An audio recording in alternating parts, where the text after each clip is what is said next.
Peace, peace, peace, and blessings. What's going on, y'all? Glad y'all here. Glad we all in the building. It's another wonderful Wednesday night.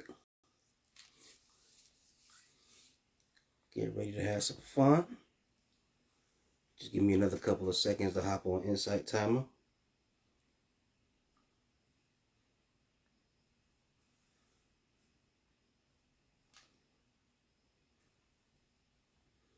Hopping on Insight Timer momentarily.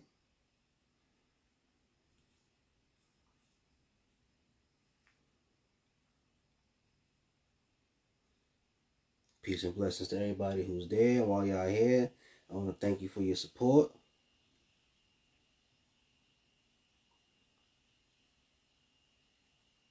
All right, peace, peace, peace. What's going on with Insight Timer? How y'all doing? As you guys come in, say hello. I'll say hello back. I'm going to send y'all some love. What's going on? Peace to everybody who's watching right now. Let me know y'all here. Let me know how you feeling. Rita, what's going on? Yolanda, what's going on? Yolanda, I'm glad you're back. I'm absolutely glad you guys are here. What's going on? How was you guys' week thus far? What you been up to? How's everything going? Things have been relatively peaceful. What's going on, my brother? Peace and love, peace and blessings. Happy that everyone's here. Busy at work? Yeah, I hear you. Me too. What's going on, Brody? Chilling, man. How you been? Yeah, that's my brother right there. He's watching me go live on another platform. You're resting up, productive week. I'm glad to hear. We're going to wait till the 7-minute mark. We're going to wait till everybody rolls in. But in the meantime, in between time, I want to say I'm happy that you guys are here.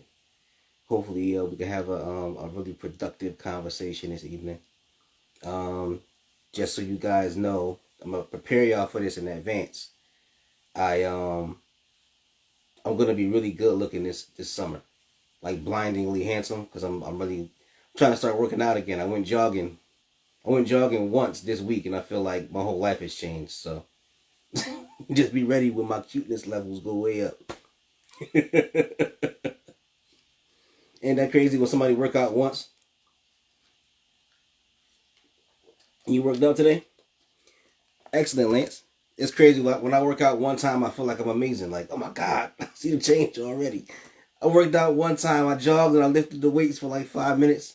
I was like, oh my God. I feel my power returning after like a 10-minute workout. Lance, you tired? Yeah, you must have went hard, man. That's how you get results, though. That's how you get results. I'm tired of looking at my chubby winter face. It's time for my face to slim down a little bit. Whenever I gain weight in my face first. My cheeks look huge, like squirrel cheeks. Hydrating, yes, sir. Jackie, how you doing?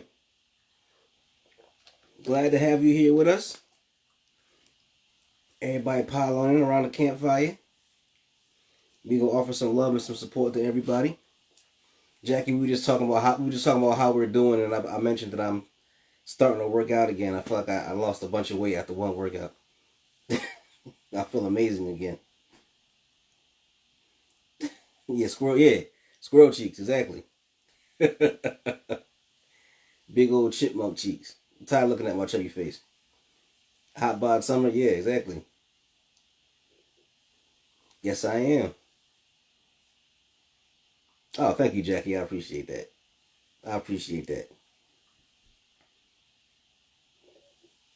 So what you guys got planned? The weather's getting nice. Me and my sons, we drove down to DC. We wanted to see the cherry blossoms bloom down there. I heard it was like a big festival, so we drove down there.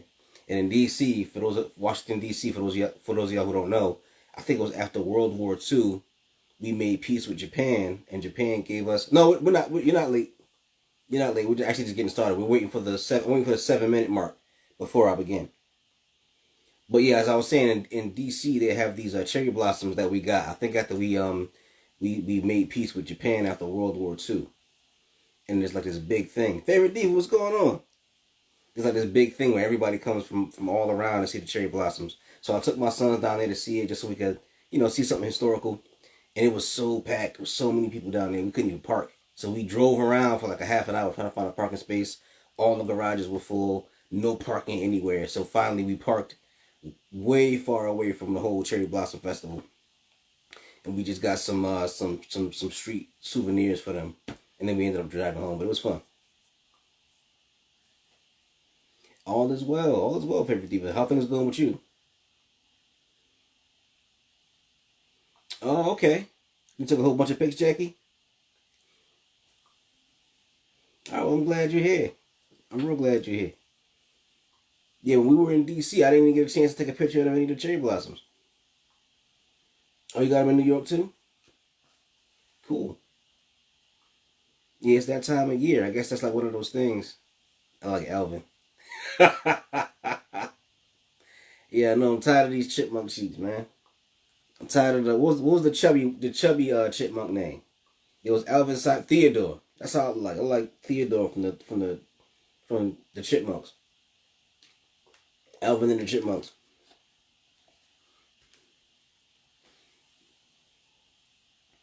But yeah, hopefully now that the festival is over with, hopefully we'll go back down there and we'll be able to hang out and get some pics and actually get close to it. We couldn't even get close to it. We just kept driving around it. There's a whole bunch of people down there. A lot of people from Japan were there. I guess it must be like a real big deal, a bigger deal than I thought. Because I actually thought that I'd be able to park. So it shows how much I know. I tell you what. Yeah, but tonight is going to be an interesting conversation. We're talking about how to go beyond mind, and this is part 2 in a series that I'm doing. It's called the 5 Beyonds, and basically we're going to be talking about how to overcome anxiety, shifting your perspective to beat anxiety, shifting your perspective to empower you in the battle against depression. We'll talk about that later. But yeah, so the series of the 5 Beyonds is going to be beyond mind, beyond time, beyond the illusion, beyond impulse, and beyond barriers. And so this is part 2, beyond time. So this one was interesting. This one was really interesting. We're getting close to the 7-minute mark, so if you guys need to get a glass of water or some snacks or something, grab that now because we're gonna begin. We're gonna shift into hyperdrive right about now. So let's begin. So I want to begin this with saying that, I myself, as I've mentioned before, struggled with anxiety for a very long time. When I was a kid growing up, actually, looking back on it, I realized that I struggled with anxiety pretty much most of my life. There were things going on in my household when I was young. I was a nervous wreck as a kid. As a teenager, even though in many instances I seemed like I was confident, I seemed like I was an energetic, happy kid, but I was a nervous wreck, which led to a lot of mischief in my life and a lot of coping mechanisms as opposed to coping skills.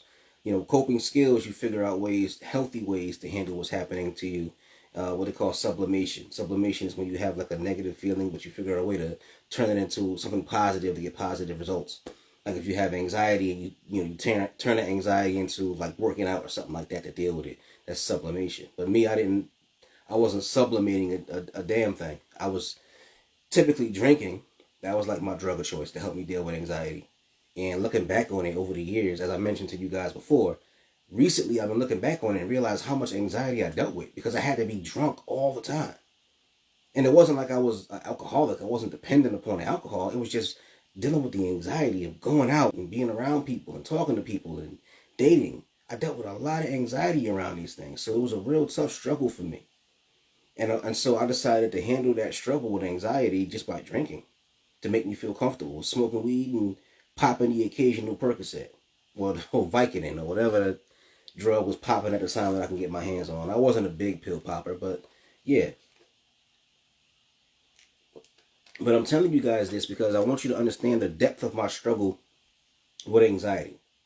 And I want to explain that to you guys because I want to also stress to you that I beat anxiety. And I beat anxiety by taking natural holistic steps I didn't take medication. I chose to use meditation instead. How did I pivot? How did I pivot from anxiety? Well, it all started when I was 29, just before I turned 30. And I look back on my life and I just realized that I had dedicated a lot of energy to depression and anxiety. A lot. From the age of about 7 years old, which is probably when I had my first suicidal thought, all the way up until 29, I was a wreck. And then I said to myself, and it was a very logical decision. I said, okay, I've done this depression thing long enough. Let me turn this around.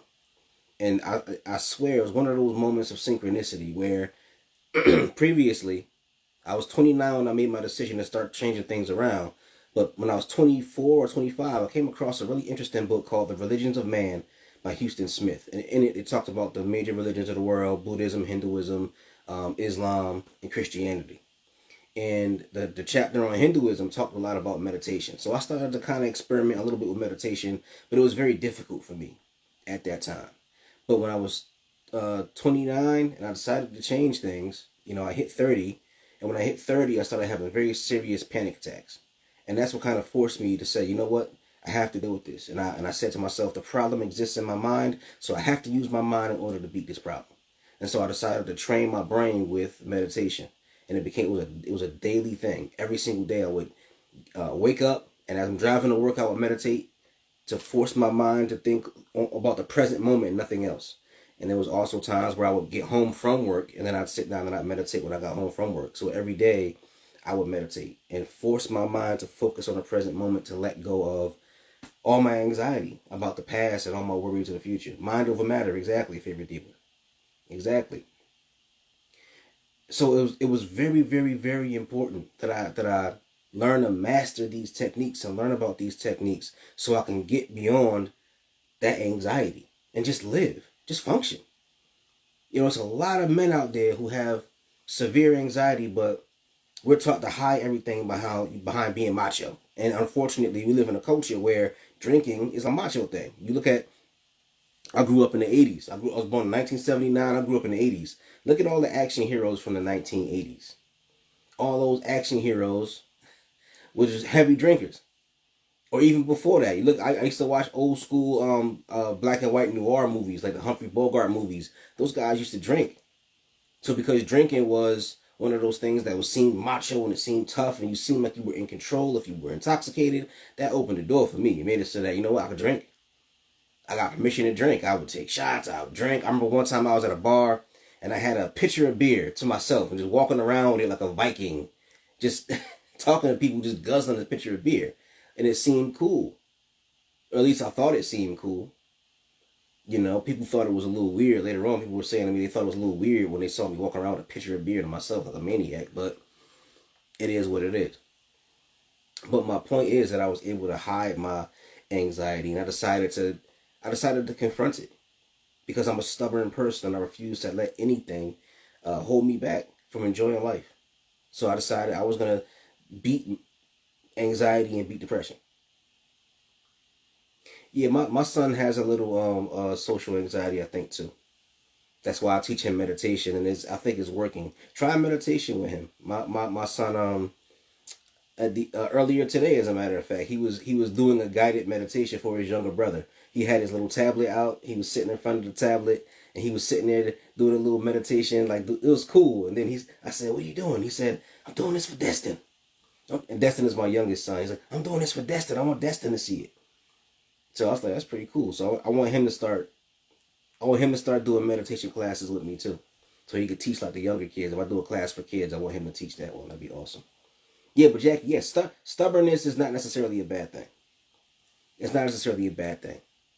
Stubbornness can actually come in very, very handy if you have determination. See, that's another word for stubbornness. You know what I mean? Stubborn is a bad thing, but determination, that's a good thing. And I think, my stubbornness turned into determination because I was determined not to quit and to beat it. And one of the things I had to learn how to do was to go beyond time. I had to learn how to go beyond time. That was very important to me. So what did I do to go beyond time? And this is a technique that I developed, or just some knowledge that I developed to help me to overcome the anxiety that I was experiencing. So let's just start with the definition of what time is, because this was on my mind for a while. What is time? You know, we talk about time. We talk about time, and it's like one of those things where it's very hard to really define it and grasp what it is. There's a book that I read years ago, and the opening chapter starts off with saying that time is God. God is time. Because, and I started thinking about that. What do they mean God is time? Well, we can't see God or feel God or speak to God, but you feel the presence of God, you feel the power of God, you see the movement of the universe, right? So there's evidence of something being the creator of these things, or the maker of these things. The same thing with time. It's hard to define exactly what time is, but we feel the effects of time and we see time, right? We see events happening in the universe, so we know time is passing. But what exactly is time? It's hard to define that. Right? So I thought about it for a little while, and I realized that time is the measurement of impermanence. Things don't stay the same. If there was no time, everything would stay the same. Everything would just stay the same if there was no such thing as time. Things change consistently. The only constant in the universe is change. The inconsistency of things. The fact that matter deteriorates. The fact that the sun moves, or the earth moves around the sun. The moon moves around the earth. The stars shift position. All of that is indications of the existence of time. And we measure time by the impermanence of things. The day turns into night. That's time. Night turns into day. That's time. But the trick of the mind is that things that are hurtful and painful to us seem permanent. We know that the universe is constantly changing, that change is inevitable, but when you're a person who's been traumatized, you're going through depression, you're dealing with anxiety, things seem so permanent. That's the crushing thing about it. It seems like everything around you changes all the time. It seems like everything around you is like everything around you just kind of evanesces into smoke. It just disappears. Everything. But it seems like that depression, if you're going through depression and anxiety, stays with you. Deep, and it's deeply embedded in you. The other day I was thinking about it. I was like, what is time exactly? And I said to myself in a moment of clarity, I said, time is just scars. In a lot of ways, time is just scars. We go through pain. The pain stays with us, leaves us with scars, and that's proof that time is going by. For a lot of us, the only proof that we have that time even exists is the fact that we go through so much pain. The fact that we're struggling, our agony, and the scars of the experiences that we went through. For a lot of us, that's all we have to define what time is our scars. And the pain and the agony that you go through get embedded in your body. And the fact that it's embedded in your body, embedded in your central nervous system, embedded in your speech patterns, embedded in your DNA, because depression can even get embedded in your DNA. Changes your neurochemistry, changes your neural structure. So it makes it seem as if it creates this amazing, shocking, scary illusion that things are permanent. When you're depressed and you're anxious, you feel like that's permanent. You know that love is fleeting. You know that joy is fleeting. But that depression, that anxiety, that's one of those things that you can wake up every day and you know it's going to be there. Just like you know the sun is going to rise, you wake up sometimes and you're struggling with depression and anxiety, you know it's going to be there. You know it's not going anywhere anytime soon. So what happens is that you get stuck. You get stuck because you've created an illusion. Your mind, your body have both teamed up against you and created an illusion of permanence, an illusion that things can't change. And when you feel like the depression can't change and won't change, you feel so stuck. I know that feeling. I know that feeling. When you feel like this is not going to change. You feel like it's not going to go anywhere. And you start to kind of give up a little bit. So I looked at it a little bit deeper. And I started thinking about time and memory, right? We know in the past we've gone through certain experiences. We've gone through troubling things, traumatic things, hurtful things. We've lost loved ones. We've gone through pain. We had people hurt us, lie to us, betray us, right? So we know time exists because we have memory. We know that we have memories of the past. So in that sense, we conceptualize time as well. So time lives within us, not only within our central nervous system, but in our mind as memories. And the memories sometimes seem more real than right now. Especially if you've been traumatized, especially if you have anxiety, especially if you've been embarrassed and humiliated. especially when you lost face in front of people you want to respect you, right? It's hard. So I started asking questions and going a little bit even deeper than that, and I started to ask, if time exists, right? Time is real. Our memories are real. Our memories seem so powerful and so real. If we want to heal, right? Should we strive to forget? Should we strive and do our absolute best to just forget the past if the past lingers in us and is crippling us and keeping us from being happy? Is that what we should do? Is that the answer? Is that the answer? To try to make yourself forget what you've been through. To just force yourself not to think about those memories, just to ignore the past and act like the past never happened. And if somehow we can disconnect ourselves completely and absolutely from the past, is that the secret? Because this is something that people have been experimenting with and struggling with for a very long time. Scientists have been struggling for a very long time for a way to deal with and overcome anxiety and overcome depression and overcome trauma. And all the research that they've done, has anybody ever asked the question, is it best to just forget the past? Can we overcome time just by forgetting the past? If time is stuck in our memories, if we erase our memories, would time even matter? Would the time that you spent being unhappy and the time you spent having negative experiences, would they even matter if you wiped out your memories? But do we want to do that? You wipe out all your memories, you're going to wipe out the good and the bad. You're going to wipe away years of personal development, years of skills you've learned, years of positive of experiences as well. So you have to keep your memories. Memories are very, very important. So the key is not to just forget and wipe away your memories and just wipe the drive clean. That's not the goal. The goal is to change your relationship to your memories. That's the goal.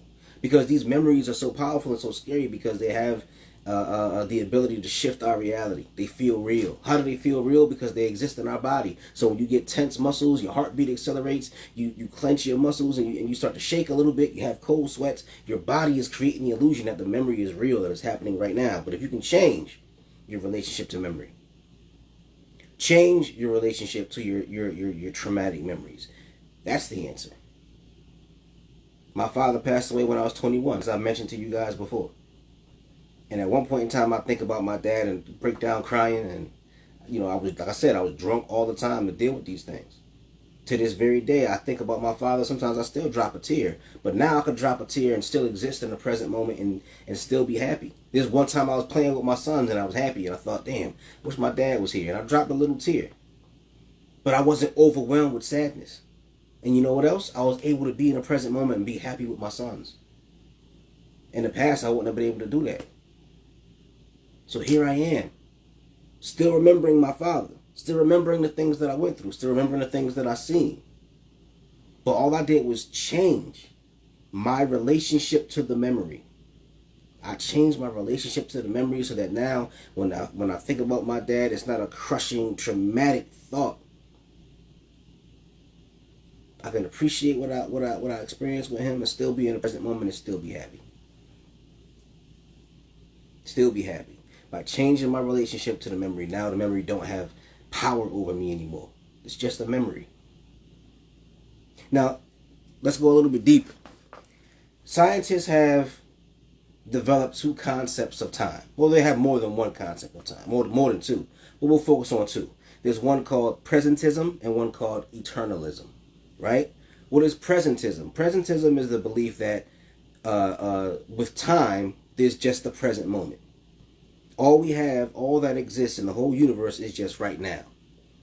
Past is an illusion. Past is gone. The future don't exist. All we have right now is the present.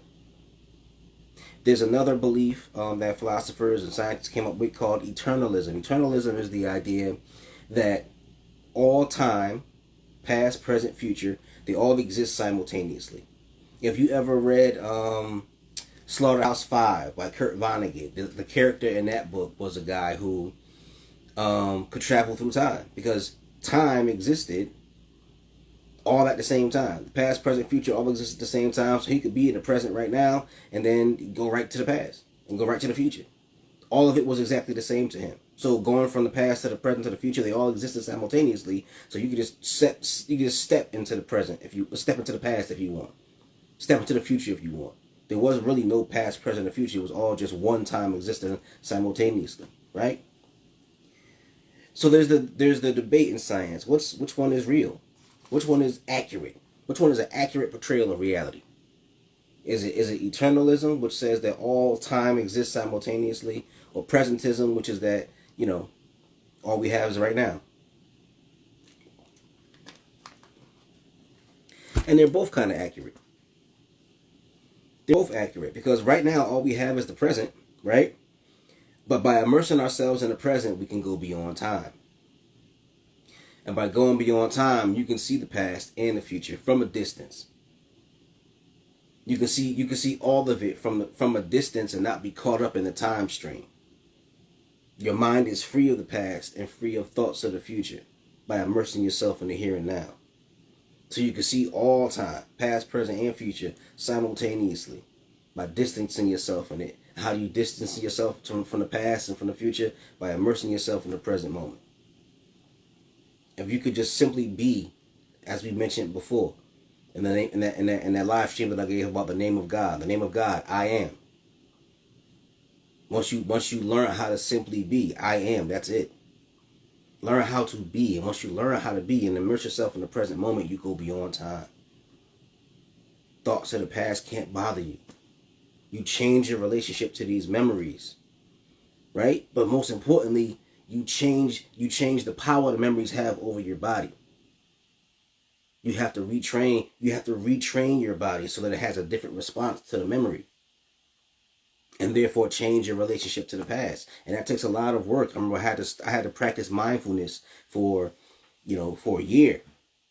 Every single day I would say the same affirmation. I am in the present moment. I am in the present moment. And I remember sometimes I would be driving my car and thoughts from the past would pop up in my mind and my heart rate would accelerate and I'd get nervous and I would literally close my eyes and clench my fists and pound on the dashboard while I was driving because I didn't want my mind to wander off into the past. I had to lock myself in the present moment so my mind wouldn't wander into the darkness. And by doing that, by being so focused on the present moment, I went beyond time to a place where the past no longer had a hold on me anymore. I retrained my body so that my past no longer could hold power over me. The past is like a jinn. In Islam they have these beings called jinn who are spirits of fire, and these spirits of fire could do all kinds of wickedness in the world around you, and they could hop into your body and take possession of you, right? That's how the past is. I did a live stream called Ghost in the Shell, so how we get haunted by the past. It's like the past is taking possession of your body and guiding you and making you do things you don't even want to do. Like a demon or an evil spirit or a jinn.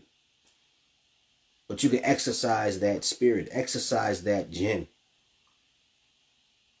by dislocating yourself from time. So that now the past falls away. And you can do the exact same thing with the future. We're always worried about what's going to happen in the future. What's going to happen tomorrow? What's tomorrow going to bring? Today was a good day, but I know something bad is going to happen tomorrow. When you're a person who has anxiety, that's a big thing what you do. A big part of what you do... Hold on one second. I'm having sound issues. Give me 1 second. Oh, my sound is off. Anyway, I'll fix that later.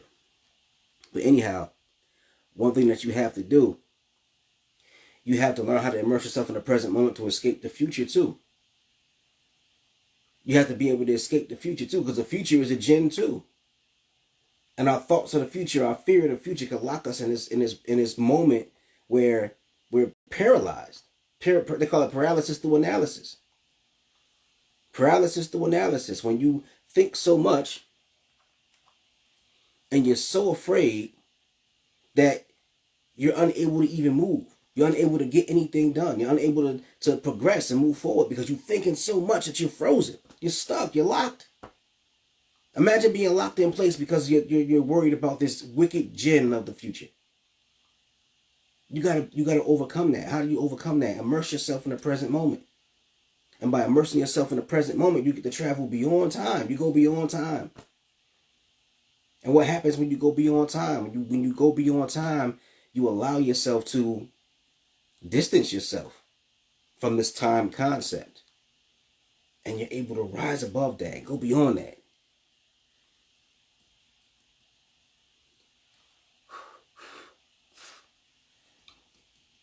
I'm sorry, I'm distracted by this, trying to fix this mic over here. But yeah, that's very, very important. Because both of these, the past and the future, they can become a prison. Exactly. Milan, exactly. It's like going up in an airplane and seeing and just looking down and seeing everything.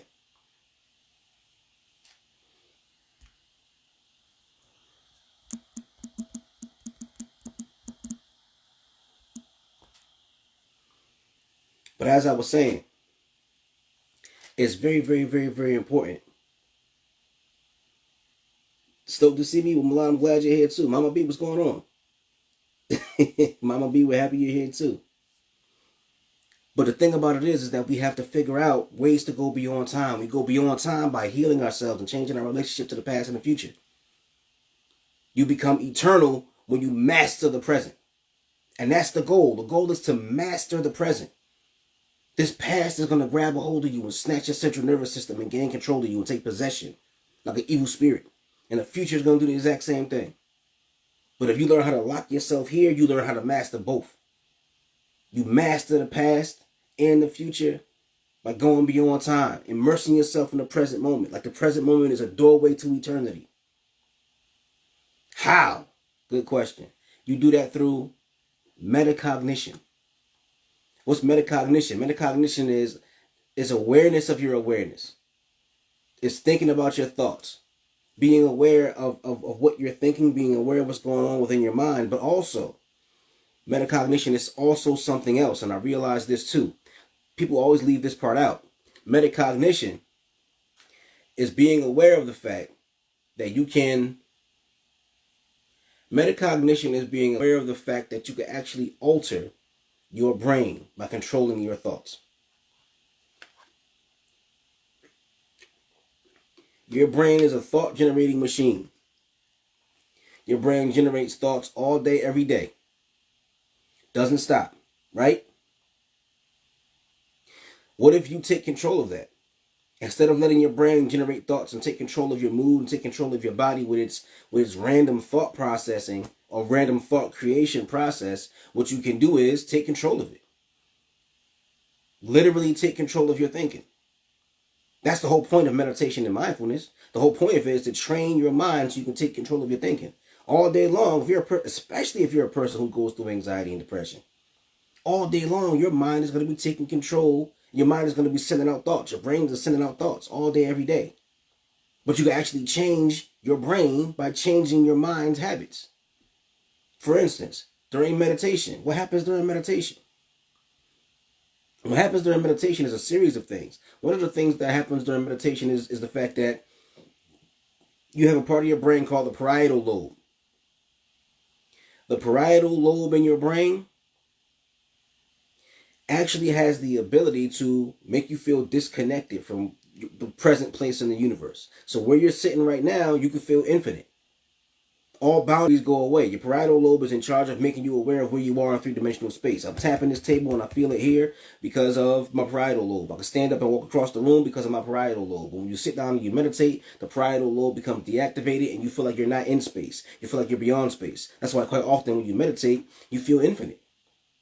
You feel like you're not in three-dimensional space no more. You feel beyond that. You've gone beyond time.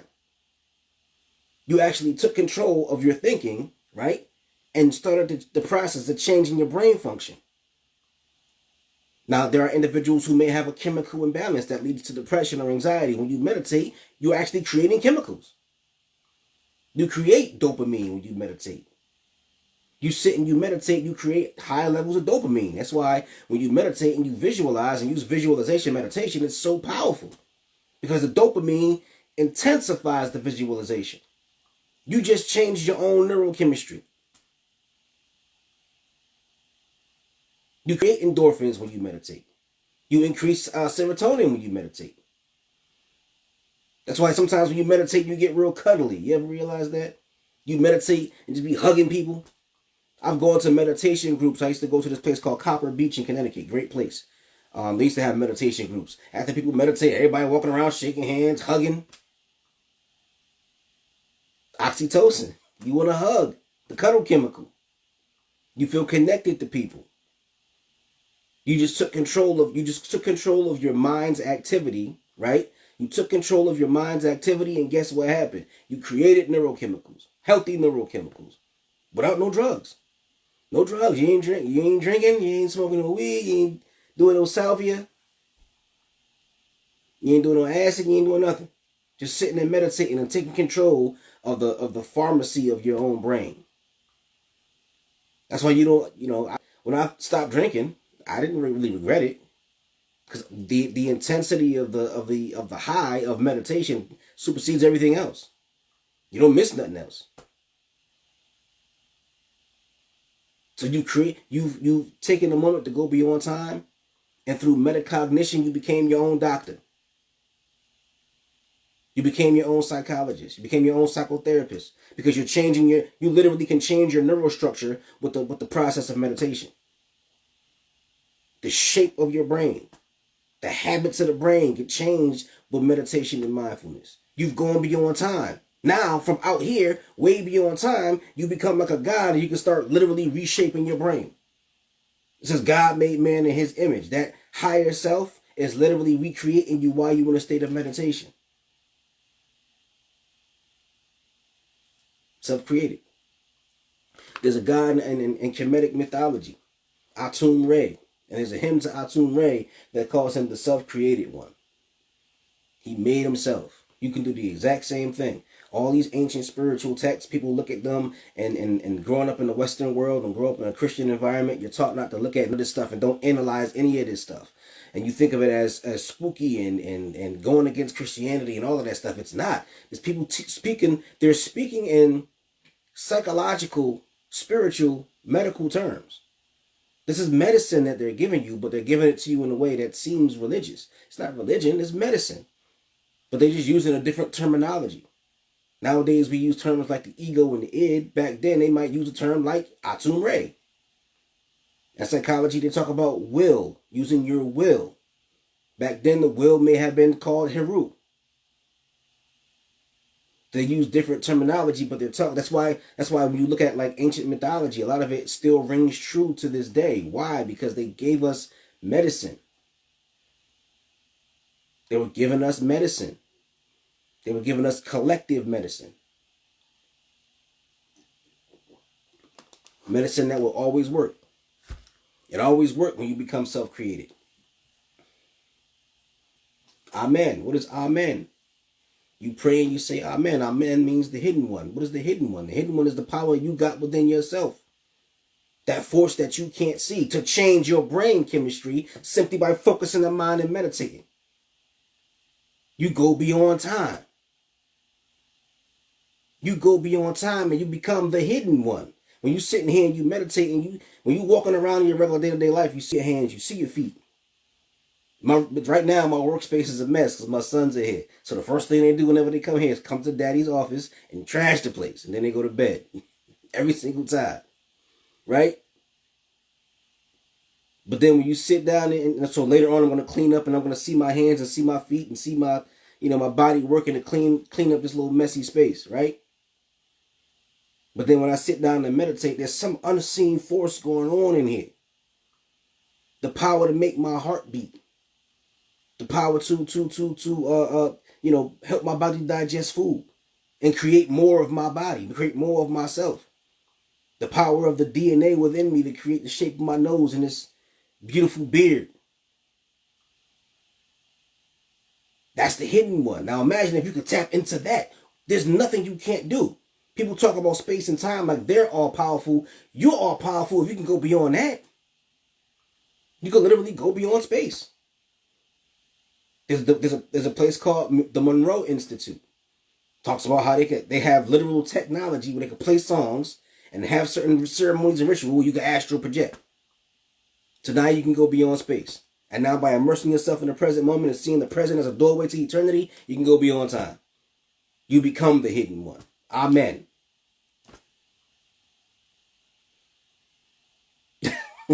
Don't forget the cheeks.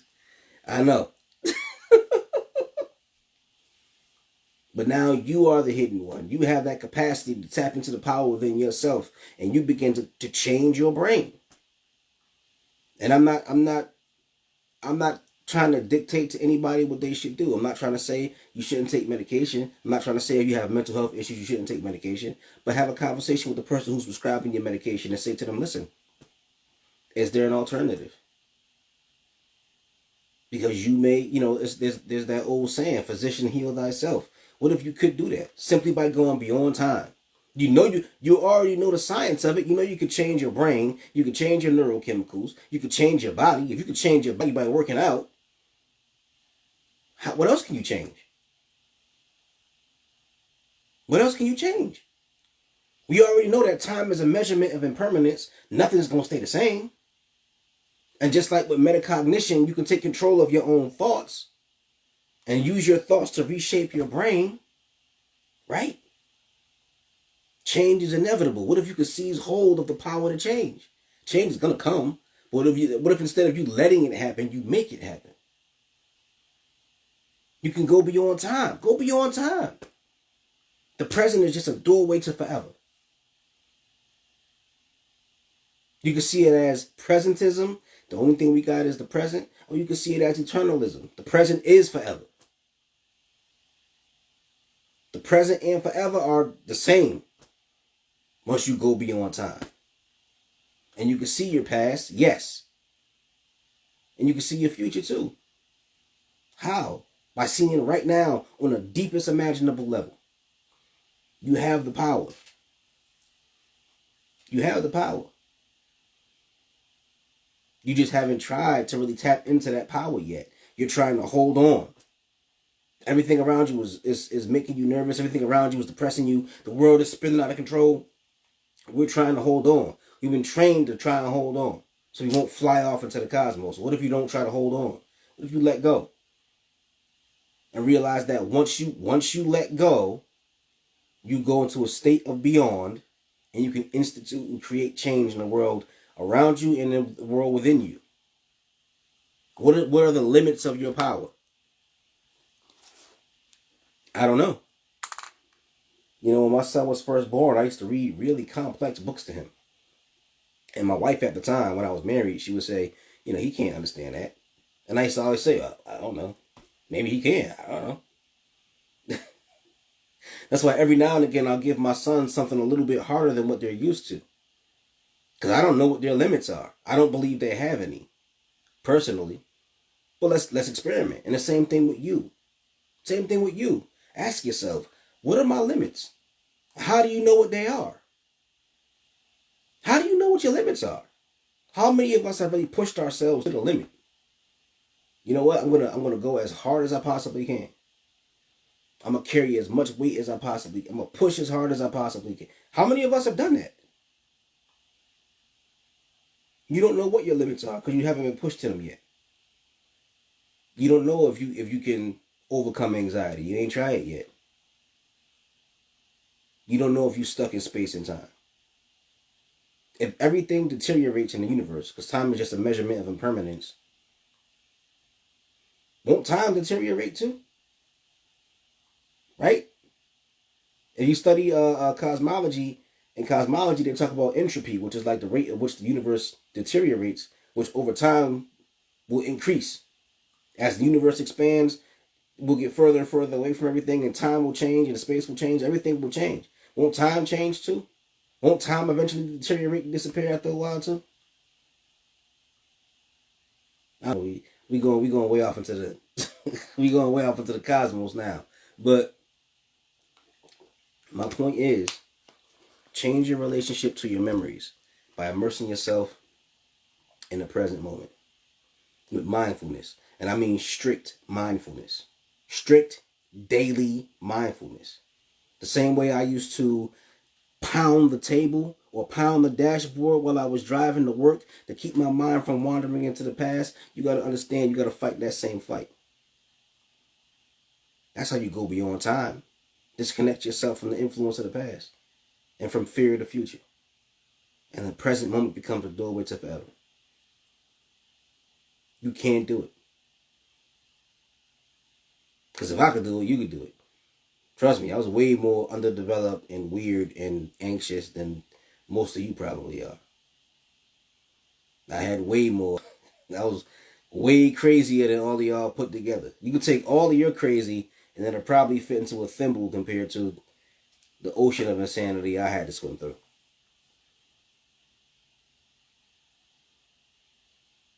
You can do it. Excuse me while I kiss the sky, in the words of Jimi Hendrix. Ain't no maybe about it. Jay, there's no maybe about it. You create your own reality. There's no maybe about it. Once again, we're going to go back to that question. Who set these limits for you? How do you focus on now? Simple. Every single day. Be aware of what your body is doing and be metacognitive. So once you start to feel a little bit anxious, look at your anxiety and see what your body is doing.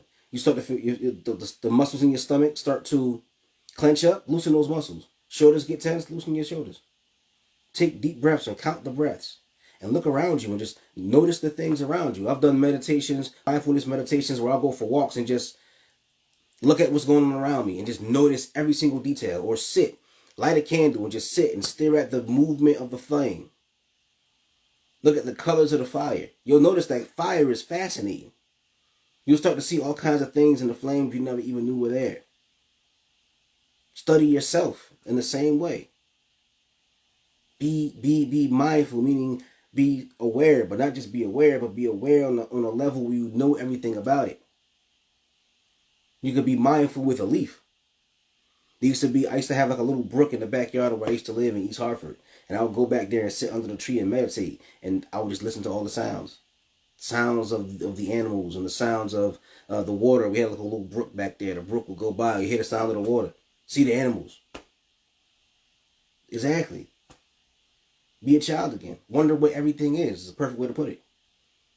Because we're so busy just walking past everything, rushing past everything because we feel like there's some deadline we gotta meet or some apocalypse we're trying to avoid. But when you slow down and move at your own pace and just live in the present moment, living in the present moment just means noticing the present moment for one thing. How much stuff in your life have you zipped past and have not noticed? Everything around you was made by human hands and made by individuals who wanted to create something wonderful and beautiful. Whether it's a toy or a sock or a shirt or whatever. Study those things. And study the most wonderful thing of all. The most beautifully made thing of all, which is you. You are you. There's a science of you too.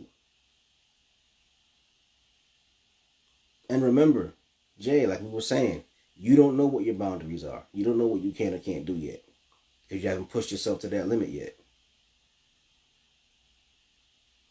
And by every single day immersing yourself in the present moment, slowly but surely your body will be retrained. That's the point. If you could retrain yourself to make your biceps bigger and retrain yourself to make your butt bigger,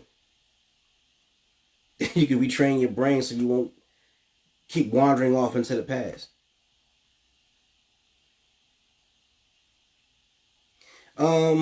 Well, actually, you know what? That's a good question. Being in the present moment is boring and it's interesting, and I'm gonna ask this question to you because I think I know where this is coming from. Do you deal with depression, Jay?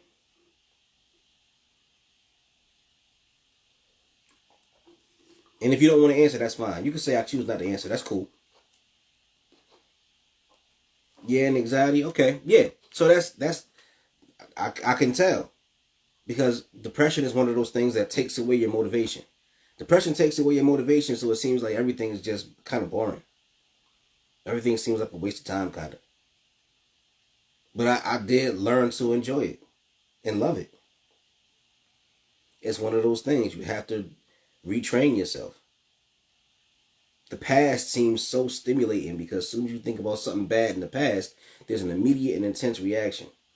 When you think about the present, you might not at first get that immediate intense reaction. And many of us are addicted to the past anyway. We're addicted to our narrative. We're addicted to the negative chemicals that our brain produces that make us feel depressed.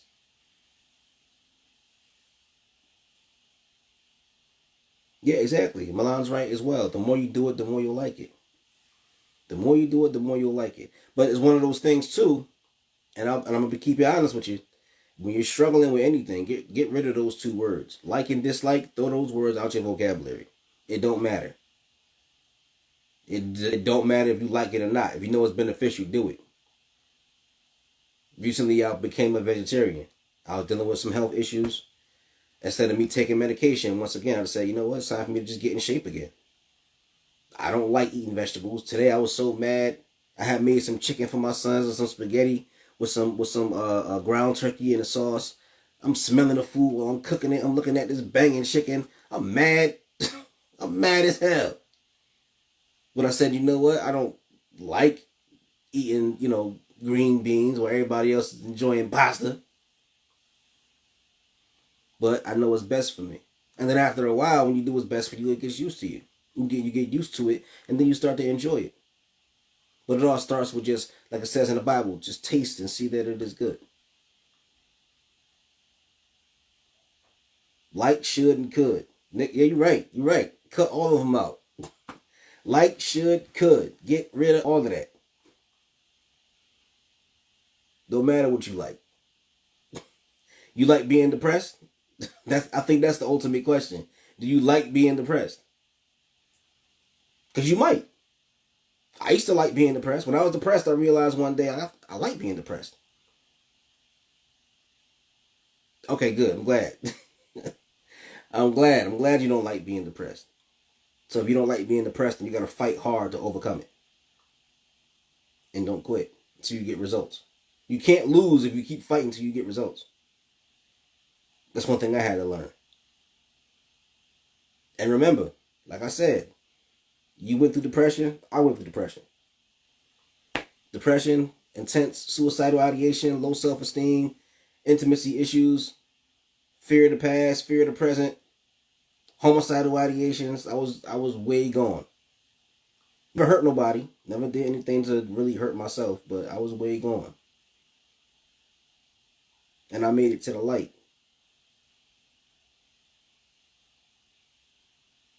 Yes to all those. Yeah, so we kindred spirits. So I'm glad you're here. Cause I know where you are. Cause I've been there. Sammy, thank you. Appreciate you. Yeah, I'm glad you're here. See? You put up a light. You put up a light and people will find it. People will be drawn here. Jackie, you too? Okay. So we all kindred spirits. We all family now. I'm gonna send some love and some positive energy out. So I'm glad we're here. We're gonna work through this together and understand where I was compared to where I am now. And of course, I still got more growing to do. There's still more things that I want to work on. There's still more things I want to change. Did I have a mentor? Actually, my mentors, I never had like an actual person there with me, but my wife at the time, she was by me through a lot of these tough situations. We're not together no more, but I can honestly say no hard feelings, no ill will towards her, because she really was with me when I was going through a real rough patch. And also, I just studied a lot. And I had I studied a lot. I went to therapy, of course. I put in the work. It would have been cool if I had like a mentor or something like that, though, in retrospect. But a lot of people I know were going through depression too. That's why I'm glad that I'm here with you guys, because I feel like if I can help,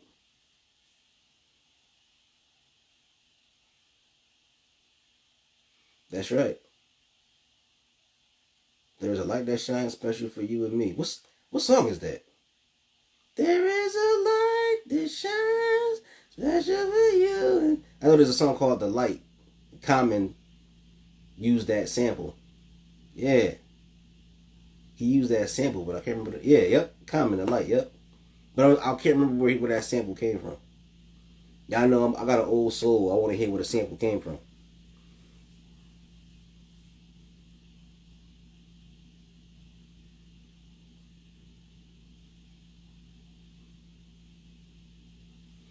Yeah, Milan. Yeah, speaking about it in front of people, believe it or not, that's never been a problem for me. I used to be a hip hop artist when I was younger, so I used to write very personal lyrics. That was like my thing. I used to love to write really personal lyrics because I felt like I was very much against superficial music. So like hip hop went through a phase they called the shiny suit era, where everything was about partying and it was about girls and clubs, and Puff Daddy, or P Diddy as y'all know him now, used to wear a shiny suit in his videos.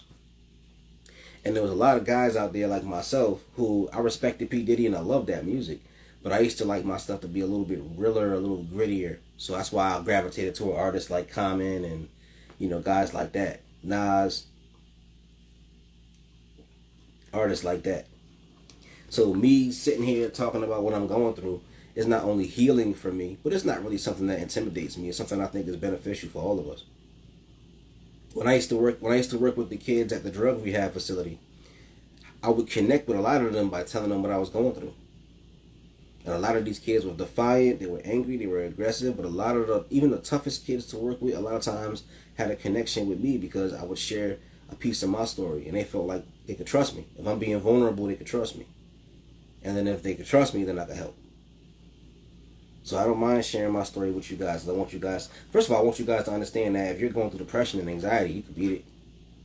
You can beat it. It ain't got to be your master. That's why I tell my story so you can understand, wow, this chubby dude with the big beard could beat it and I could beat it.